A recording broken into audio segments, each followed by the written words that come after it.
Hello दोस्तों, बहुत बहुत स्वागत है आपका इकोनॉमिक्स हिंदी विद मैथ में। तो आज की इस वीडियो में हम करने वाले हैं 7 पॉइंट एक्सरसाइज 7.1 का जो है क्वेश्चन नंबर 5।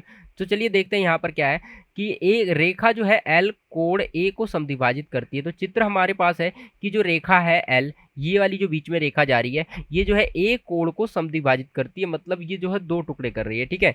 और बी रेखा जो है यहाँ पर एल पर स्थित कोई बिंदु है, ठीक है। बी रेखा है हमारे पास, क्या है बी वाली रेखा कौन सी, बी एक बिंदु यहाँ पर आ रहा है, ठीक है, कोई बिंदु है। और बीपी और बीक्यू कोण जो है ए की भुजाओं को बी से डाले गए लंब है, ठीक है। तो यहाँ पर क्या है, यहाँ पर आप देख सकते हैं कि ये लंब की बात कर रहे हैं कि हमारा बी से यहाँ पर एक लंब डाला गया है पी पर, और यहाँ से बी से एक और लंब डाला गया है क्यू पर, यानी ये 90 डिग्री के कोण है। कितने डिग्री के कोण है, यहाँ पर क्या है, ये 90 डिग्री के कोण है। ये भी 90 का है, ये भी हमारा 90 डिग्री का कोण है, ठीक है। तो यहाँ पर ये है। उसके बाद हमें आगे क्या दर्शाइए कि आपको बताना है कि यहाँ पर जो है ए बी पी और A Q B, A B P क्या है हमारा, ए बी पी ये वाला त्रिभुज, ठीक है, ये वाला त्रिभुज equal to A Q B, इस वाले त्रिभुज के सर्वांग सम है, ये हमें दिखाना है। तो चलिए देखते हैं कैसे आप इसको दिखा सकते हैं।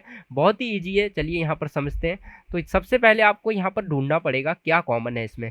तो सबसे पहले देखिए यहाँ पर ए बी, दोनों ही त्रिभुज में ए बी आ रहा है, ठीक है। हमें ए बी मिल गया, क्या मिल गया हमें, यहाँ पर ए बी मिल गया।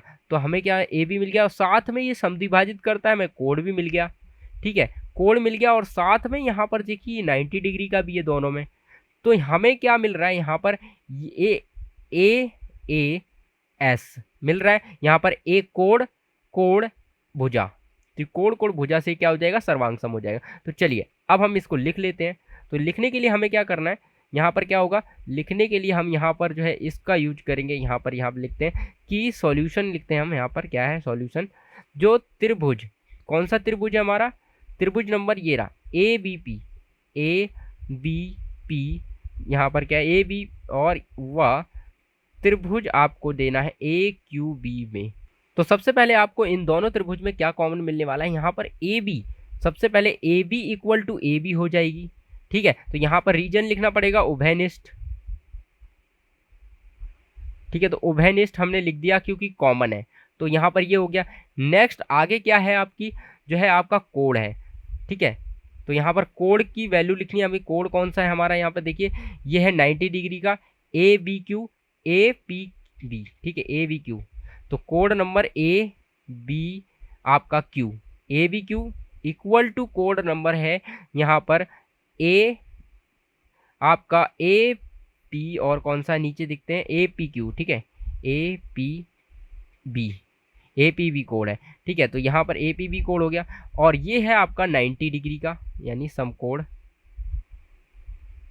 समकोण होगा। क्यों होगा ये 90 डिग्री का, क्योंकि यहाँ पर आपको इसका रीजन भी लिखना पड़ेगा।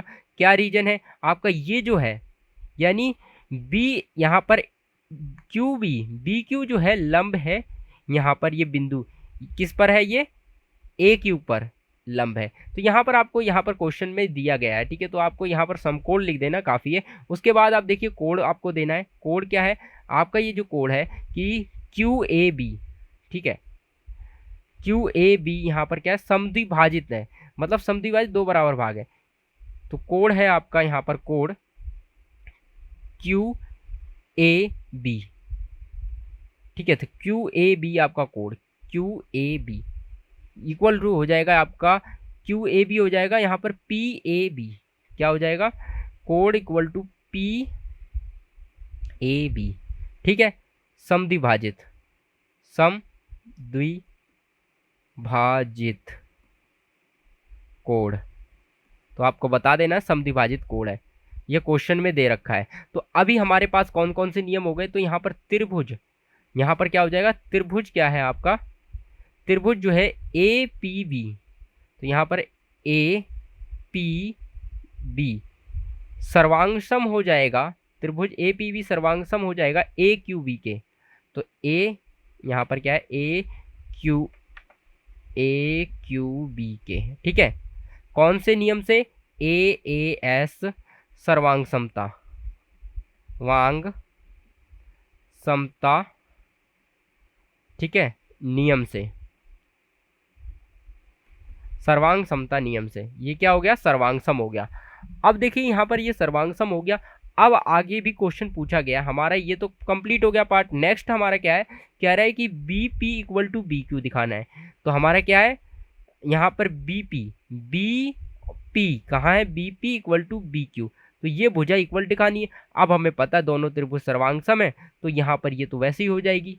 ठीक है, तो हमें इसके जो है सेकंड, यहाँ पर हम लिख लेते हैं कि हमारा ये फर्स्ट पार्ट था, अभी हम करने वाले हैं सेकंड पार्ट। सेकंड पार्ट में हमें क्या दिखाना है, सबसे पहले हम ये लिख देते हैं। सबसे पहले क्या है कि आपका ए पी क्यू त्रिभुज जो है, यहाँ पर क्या है, त्रिभुज क्या है आपका, ये जो है इस तरह से त्रिभुज ए क्यू बी सर्वांग सम है।